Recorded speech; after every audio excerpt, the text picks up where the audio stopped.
ঢাকার শাহবাগে March for Gaza কর্মসূচি ঘোষণা করেছে। সেই কর্মসূচিতে আমরা ইনশাল্লাহ থাকছি।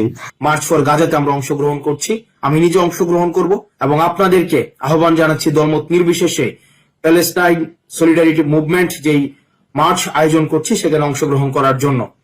আগামী 12 এপ্রিল শনিবার বিকেল 3টায় শাহবাগ থেকে মানিক মিয়া অ্যাভিনিউ অভিমুখে মার্চ ফর গাজা শিরোনামে একটি কর্মসূচি আয়োজিত হতে যাচ্ছে। আসুন আমরা সবাই মিলে সর্বস্তরের মানুষ এই বিক্ষোভ মিছিলে অংশগ্রহণ করি। আমি আশা করছি বাংলাদেশের সকল দল মত চিন্তা দর্শনের মানুষ প্রত্যেকে যার যার জায়গা থেকে বিক্ষোভে সামিল হওয়ার চেষ্টা করবে। পুরা দেশবাসী দলমত নির্বিশেষে এই জেনোসাইডের বিপক্ষে সকলকে আসার জন্য আহ্বান জানাচ্ছি। ইনশাআল্লাহ তাআলা আমি নিজে সশরীরে এই বিক্ষোভ সমাবেশে উপস্থিত থাকব এবং আপনারাও দলে দলে যোগদান করুন। মানবতার পক্ষে, ন্যায়ের পক্ষে, গাজাবাসীদের সমর্থনে দল মত জাতি বর্ণ পেশা নির্বিশেষে সবাইকে এই প্রোটেস্টে অংশগ্রহণের জন্য আমি উদাত্ত আহ্বান জানাচ্ছি। আমি এই বিক্ষোভ সমাবেশে অংশগ্রহণ করব।